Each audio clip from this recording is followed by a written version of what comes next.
됐어? 네, 이제 대단원 마무리 평가를 할 차례인데요. 10번, 11번 문제는 아직 저희가 진도를 나가지 않아서 1번부터 9번까지만 풀겠습니다. 지금 스크린에 띄울 수 없는 관계로 그냥 책을 같이 봐주시면서 소리만 들으셔도 될 것 같습니다. 가끔씩은 영상도 봐주세요. 예. 자, 1번부터 풀겠습니다. 주식회사 대동의 8월 거래입니다. 8월에 현금 회수액을 구하라 라고 되어 있는데, 자, 여기서 개념 빵꾸나 있는 분들을 위해서 개념 먼저 다시 설명해 드리겠습니다. 중요한 거. 자, 20N 30 조건입니다. 얘는요, 대금을 우리가 10일 안에 받으면 2%를 할인해 주고, 그리고 30일 안에는 무조건 다 갚아야 된다는 겁니다. 예를 들어서 100만 원의 매출이 발생을 했는데요. 제가 이걸 외상으로 매출을 했어요. 제가 매출을 했어요. 근데 상대방이 제가 7월 1일에 매출을 했는데 7월 8일에 20만 원을 외상 대금을 먼저 갚았습니다. 100만 원 중에. 그럼 이 20만 원의 2%만큼을 저희가 깎아주는 거예요. 4,000원이죠. 4,000원만큼을 깎아주는 겁니다. 왜? 매출일로부터 10일 이내에 갚았기 때문에. 그리고 이 사람은 무조건 30일 이내에 이 100만 원 전액을 다 갚아야 됩니다. 네, 이게 20N 30 조건입니다. 자, 볼게요. 8월 10일에 상품 50만 원을 외상으로 매출했다고 합니다. 그리고 8월 15일에 현금으로 50%를 회수했습니다. 자, 볼게요. 8월 10일에 매출을 했어요. 50만 원을. 근데 8월 15일에 50%를 현금으로 저희가 회수를 했습니다. 50만 원에 50% 하면 25만 원이죠. 25만 원을 회수한 겁니다. 근데 방금 전에 보면 20N 30 조건에 의해서 열흘 안에 대금을 갚을 경우에는 2%를 할인을 해줘야 되니까요. 25만 원의 2%인 5천 원을 저희는 깎아준 겁니다. 그럼 저희가 실질적으로 받은 금액은요, 25만 원이 아닌 24만 5천 원이 되겠습니다. 그리고 8월 25일에 외상대금 30%를 현금 회수했대요. 50만 원에 30% 하면 15만 원이죠. 자, 그리고 여기서 속지 말으셔야 되는 게, 문제는 8월의 현금 회수액입니다. 근데 세 번째 보면, 네 번째 동그라미 보면 9월 5일에 외상대금을 회수했대요. 근데 저희는 8월 말에 현금 회수액을 찾는 거니까 이 두 개 더한 금액인 39만 5천 원 해서 3번이 정답이 되겠습니다. 자, 2번 문제로 넘어가겠습니다. 다음은 주식회사 대동의 상품 관련 내용이다. 기말재고 자산에 포함되지 않는 것은? 자, 얘는 필기할 필요 없으니까 그대로 그냥 말로만 하겠습니다. 1번 담보로 제공한 상품. 담보로 제공한 상품은요, 내가 돈을 갚지 못해서 상대방에게 넘어간 경우에만 상대방의 기말재고자산에 포함이 되는 거고요. 그냥 담보로 제공한 상품이라고만 되어 있으면 아직 제 기말재고자산에 포함이 되는 겁니다.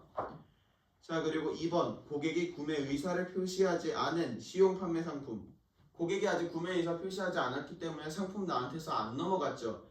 네, 그러니까 기말재고자산에 포함이 됩니다.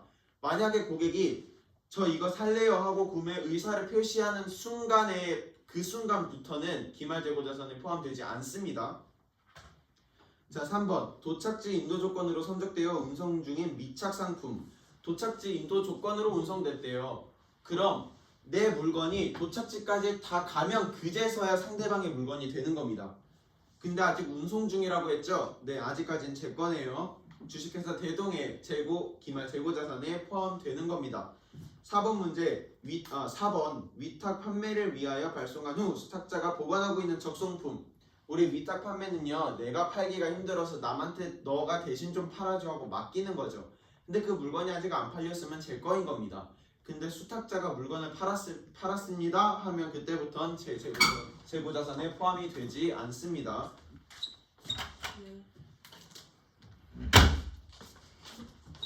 자, 5번입니다. 판매 대금을 일정 기간 분할하여 회수하는 조건으로 판매한 상품. 5번 보시면 판매한 상품이라고 되어 있잖아요. 그럼 이미 판매를 한 상품이니까 내게 아니겠죠. 5번에 대해서 설명을 좀 드리자면 이미 상품은 구매자한테 넘어간 상황입니다. 그리고 거기에 대한 대금만 분할로 할부로 받는 겁니다. 그래서 이번에는 5번이 정답이 되겠습니다. 자, 3번 문제 보겠습니다. 주식회사 대동은 상품 200만 원을 판매하고 약속어음 9개월 만기 연이율 9%로 받아 6개월 보관 후 은행에서 12%로 할인받았다. 할인액을 계산하면 이라고 되어 있습니다. 자, 얘는 분필이 필요합니다. 자, 풀어보겠습니다. 일단 하나 틀을 잡고 가야 되는 건요, 대동은요 이 어음을 6개월 보관했습니다. 그리고 은행은요 9개월 만기의 어음인데 6개월 대동해서 보관했으니까 은행은 3개월 보관하겠죠. 자, 이제 할인액을 계산을 해보겠습니다. 할인액을 계산해야 되는데 할인액의 공식이 있습니다. 할인액의 공식은요 만기 금액 곱하기 할인율 곱하기 기간입니다. 자, 근데 이제 이 만기 금액을 또 어떻게 구하냐? 만기 금액 구하는 거 쉽습니다. 여기다가 쓸게요. 만기 금액은요 액면 금액 더하기 액면 금액 곱하기 이자율입니다.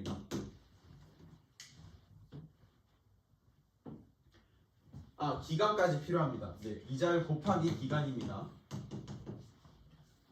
네, 여기에서 액면 금액 200만 원이라고 했죠. 그럼 만기 금액 구할 때 액면 금액 200만 원 그리고 이제 이 이자를 구해줘야 되는데 액면 금액 200만 원에 이자 9% 하면 18만 원이죠. 여기다가 기간 1년 12개월 중에 만기가 9개월밖에 안 돼요. 그래서 12분의 9로 계산을 해줘야 됩니다. 이렇게 계산을 해서 약분을 해서 계산을 해주면 만기 금액은 200만 원에다가 이자 13만 5천 원을 더한 금액인 213만 5천 원이 되겠습니다. 자, 그럼 이제 할인액을 구하도록 할게요. 만기 금액이 얼마라고 했죠? 네, 213만 5천 원이라고 했죠. 여기다가 할인율이 몇 퍼센트입니까? 은행에서 12%로 할인을 받았다고 합니다. 근데 기간이, 자, 여기서 중요한 게 이겁니다. 할인액은요 은행이 할인을 해주는 거기 때문에 은행이 얼마나 이 어음을 보유하고 있느냐에 따라서 기간이 달라집니다. 근데 지금 보니까 은행이 3개월만큼 보유하고 있네요. 그쵸? 주식회사 대동에서 6개월 보유했는데 9개월 만기 어음이래요. 그럼 3개월을 은행에서 보유를 하고 있겠죠. 네, 이렇게 해서 금액 구해주면 64,050원이 나옵니다. 네, 그래서 3번의 정답 2번이 되겠고요. 4번으로 넘어가겠습니다.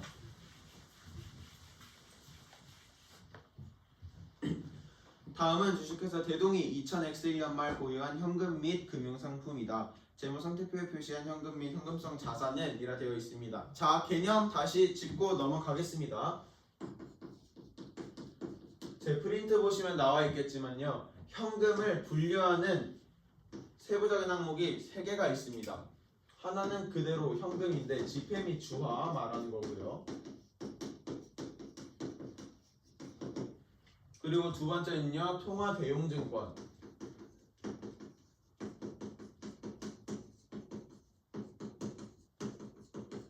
세 번째는 요구불 예금이 있습니다.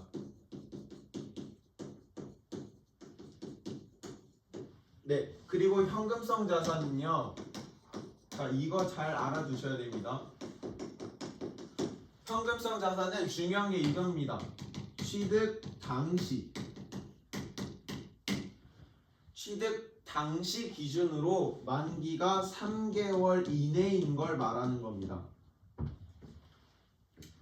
결산일자가 아닙니다. 무조건 취득 당시의 기준으로 만기가 3개월 이내여야 합니다. 자, 이 개념 가지고 그대로 4번 문제 풀어보겠습니다. 현금 50만원, 현금의 세 가지 분류에 여기에 들어가죠. 50만원. 그리고 주식회사 서울발행의 당좌수표 60만원. 자, 저는 주식회사 대동이고요. 주식회사 서울은 타인입니다. 타인 발행 당좌수표, 동전 발행 당좌수표, 현금이죠. 네, 얘도 현금에 들어갑니다. 두 번째 여기 해당이 되겠죠. 우리 당당 동현 많이 1학년 때 있었잖아요. 그 동현이 지금 저거를 말하는 겁니다. 두 번째 거. 자, 3번은요. 정기예금 80만 원인데요. 만기가 2000X2년 6월 30일이랍니다. 얘는 현금성 자산도 아니고요. 현금도 아니고요. 단기 예금에 속합니다. 그렇죠? 단기 예금에 속하죠. 그러니까 4번의 정기예금 얘는 해당이 안 되는 거고요. 마지막 양도성 예금증서 70만 원인데 취득 시에 만기가 2개월이었다고 합니다. 이 조건에 해당되죠. 그쵸?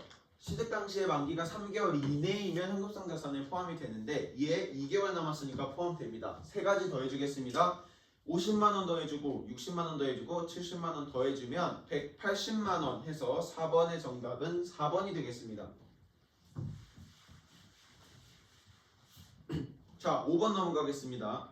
다음 중 유형자산의 취득원가에 대한 설명 중 옳지 않은 것을 구하라 라고 되어 있습니다. 자, 여기에서 중요한 거는요. 딱 이거 하나 짚고 넘어가겠습니다.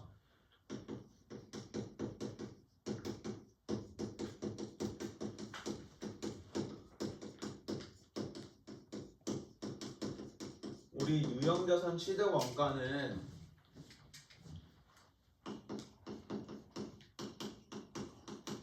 매입 원가에다가 매입 재비용을 포함한 금액이죠. 그리고 이제 얘를 공식 말고 말로 풀어 쓰자면 내가 구입한 유형 자산이 그 목적대로 사용될 때까지 소요된 모든 비용을 다 취득 원가에 포함시킵니다. 이거 잘 알고 계셔야 됩니다. 자, 그럼 바로 1번을 볼게요. 1번에 보면 유형자산을 취득할 때 소요된 매입 운임은 원가에 포함된다. 그쵸? 매입 재비용에 들어가겠죠. 또한 유형자산이 운영되기까지의 소요된 비용에도 포함이 되겠습니다. 2번 유형자산을 설치할 때 발생하는 원가는 취득원가에 가산한다. 그쵸? 운영되기까지라고 했으니까 이 매입 재비용에 포함이 되는 겁니다. 2번도 맞는 거고요. 3번 유형자산을 일괄 구입하는 경우는 취득원가는 공정가치로 배분한다. 맞죠? 일괄 구입의 예시가 뭐가 있습니까? 토지와 건물.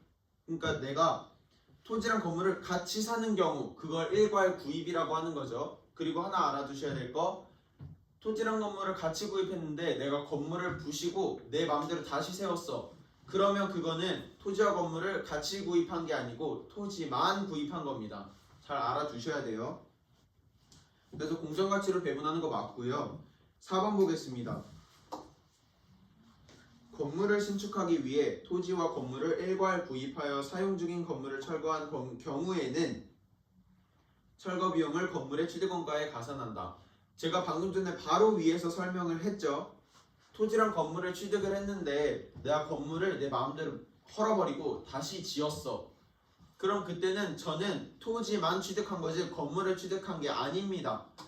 그래서 4번 마지막 쪽에 건물의 취득원가에 가산하는 게 아니고 토지의 취득원가에 가산하셔야 됩니다.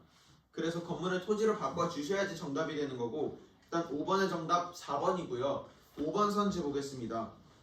건물을 구입하지 않고 건설회사에 위탁하여 신축하는 경우에는 도급 금액과 부대 비용이 취득원가가 된다. 네, 건물 얘는 지금 건설 중인 자산에 대해서 말을 하고 있는 건데요. 건설 중인 자산에는 그 건물을 지으면서 발생한 모든 노무비도 포함이 되고요. 건설 자재비도 포함이 되고요. 내가 은행에서 자재비를 빌려왔어. 그 비용까지 다 포함이 되는 겁니다. 모든 비용 다 포함하는 겁니다. 그래서 5번의 정답 4번입니다. 자, 6번 보겠습니다. 여기부터 계산을 해야 되는 게 조금씩 나오기 시작합니다. 자, 6번 문제. 주식회사 대동의 대손 관련 자료이다. 이를 회계 처리하여 재무상태표에 반영할 때 매출 채권의 장부 금액을 구하세요. 라고 되어 있습니다. 자, 얘는요 이렇게 봐주셔야 되겠습니다. 2000X1년 말 현재 매출 채권이 200만원이래요. 그리고요 기초의 매출 채권 대손 충당금 미리 설정해놨던 금액이죠. 이게 20만원이 있다고 합니다. 그런데요 단기에 대손 처리한 매출 채권이 30만원이 있네요. 자, 20만원은 대손 충당금에서 깎아줬지만 10만원은 대손 충당금이 없었잖아요. 바로 대손 상각비로 대손 처리해버렸겠죠. 네, 그리고 마지막 동그라미 보면 단기 매출 채권 대손 상각비가 40만원이라고 합니다. 그럼요, 여기에서 이렇게 생각을 하시면 됩니다. 나는 설정을 해둔 게 없는데 단기에 매출채권 대손 상각비가 총 40만원이 발생을 했네. 그럼 20만원에서 30만원을 빼준 다음에 이걸 원래대로 되돌려 놓기 위해서 40만원이 대손 발생했으니까 40만원을 더 보충 설정을 해줘야 되겠죠. 상각비를 인식을 해줬으니까 깎아주는 거잖아요.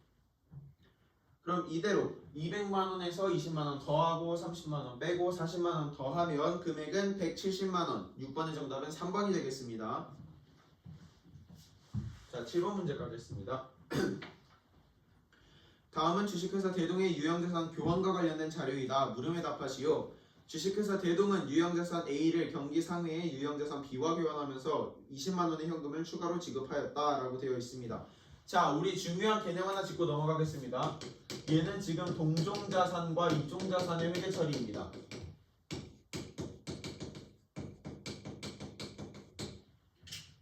자, 동종자산과 이종자산. 중요한 게 있는데요. 이종자산의 회계 처리할 때는요, 금액을 잘 보셔야 돼요. 이종자산은요, 순위가 정해져 있습니다. 상대방의 유형자산과 내 유형자산을 맞바꿨는데 그 종류가 다른 자산이에요. 그러면 금액을 제대로 알아야 되잖아요. 그래서 얘를 순위를 나누는 겁니다. 1순위는요 제가 제공한 자산의 공정가치입니다.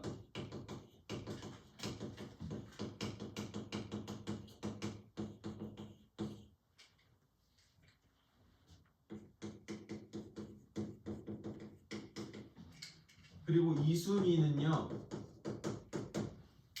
제공 받은 자산의 공정가치입니다.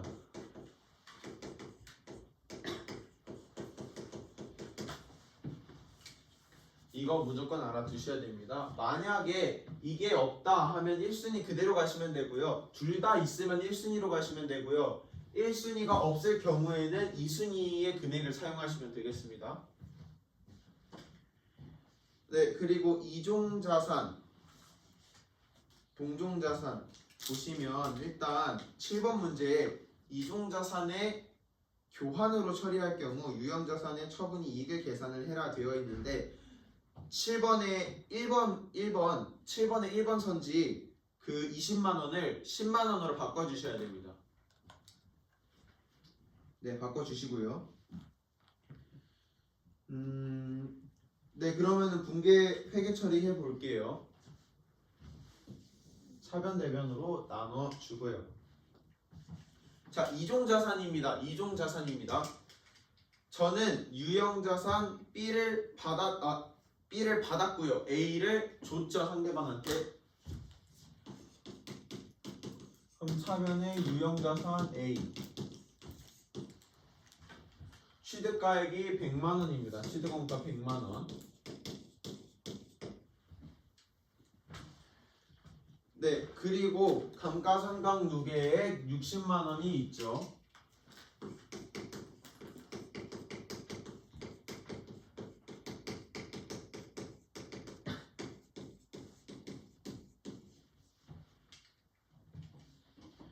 그리고 현금 20만 원을 추가로 지급했다 되어 있습니다.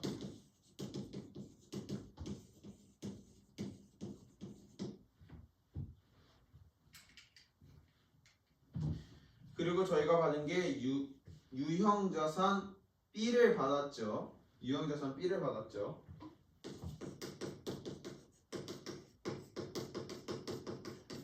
근데 1순위가 뭐라고 했습니까? 제공한 자산의 공정가치라고 했죠. 제가 제공한 유형자산 A의 공정가치가 50만 원입니다. 그래서 50만 원으로 분개하면 되나요? 하면 절대 아닙니다. 저희는 현금 20만 원을 지급을 했잖아요. 그 20만 원을 유형자산 B의 공정가치에 추가시켜야 됩니다. 그래서 50만 원에 현금 20만 원 추가해서 70만 원 해주셔야 됩니다. 중요합니다.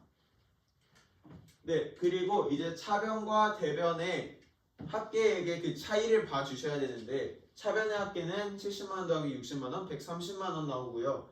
대변에는 120만 원 나오죠. 그럼 대변에 들어가야 되는데요. 일단 유형자산을 처분한 건 맞습니다. 근데 수익인지 손실인지 모르잖아요. 근데 얘는요, 저희가 차변과 대변의 그 속성을 봤었잖아요. 대변에는 무조건 수익의 발생이 들어와야 되죠. 그래서 유형자산 처분 이익 계정 과목이 들어와야 되겠습니다. 10만 원이 들어오겠죠. 네, 그래서 7번의 정답 유형자산 처분 이익 10만 원, 1번이 정답이 되겠습니다. 자, 그리고 8번을 볼게요. 8번은 동종자산의 회계 처리 되겠습니다. 똑같이 유형자산 A를 100만 원짜리를 지급을 했습니다. 그리고 감가상각 누계액이 60만 원이 있습니다.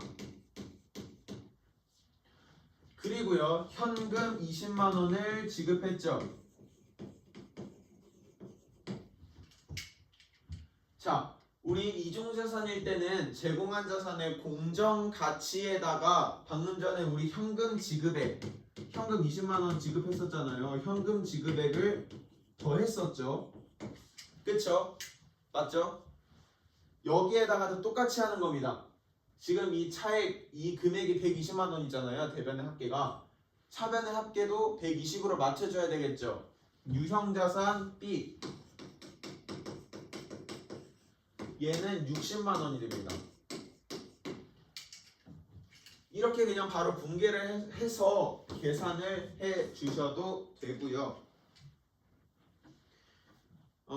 네, 그냥 그렇게 계산하시는 게 편할 겁니다. 아니면 뭐 이렇게 하셔도 됩니다. 내가 유형자산 A를 100만 원짜리를 줬어, 제공했어. 근데 감가상각 누계액이 60만 원이니까 내가 준 유형자산 A의 공정가치가 40만 원이네. 공정가치래. 장부금액이 40만 원이네. 근데 거기에 내가 현금 20만 원을 추가로 지급했으니까 그 40만 원에 20만 원을 더한 60만 원이 유형자산 B의 가치가 되겠다. 장부금액이 되겠다. 이렇게 봐주셔도 무관합니다. 그래서 8번은 60만 원에서 8번의 정답 2번이 되겠습니다.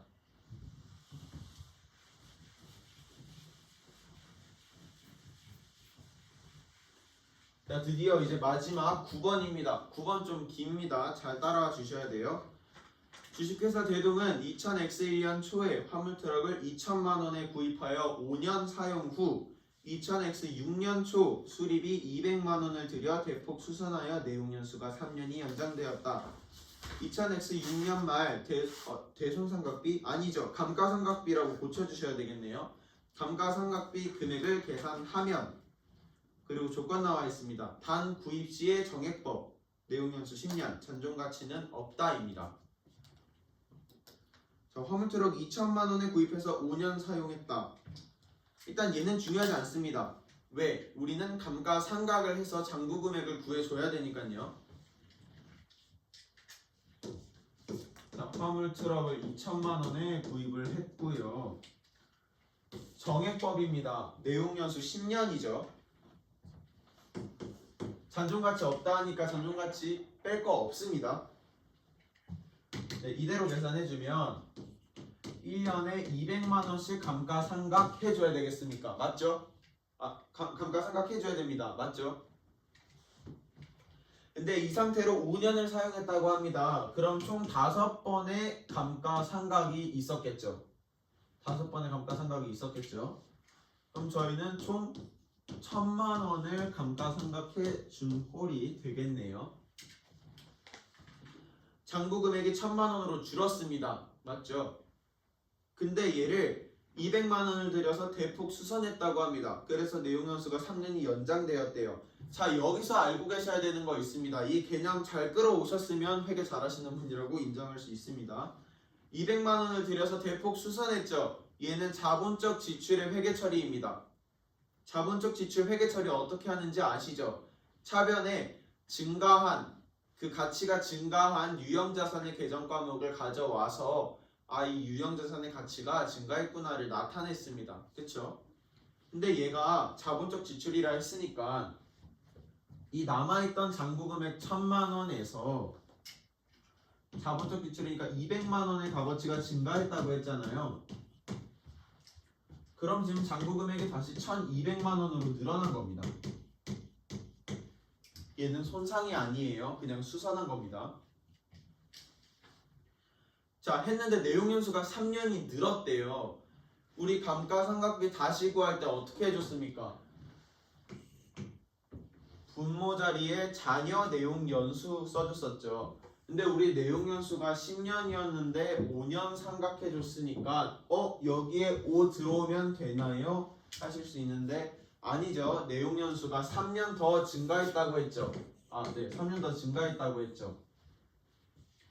그럼 분모 자리에는 8이 올 거고요. 분자에는 1200만 원이 오겠습니다.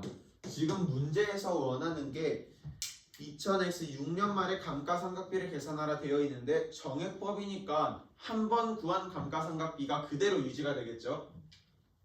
그럼 이거 계산해 주시면 그대로 답이 됩니다. 네, 1200만 원을 8로 나눠주면 150만 원에서 9번의 정답 3번이 되겠습니다. 네, 이로써 대단원 마무리 평가 설명 마치겠습니다. 감사합니다.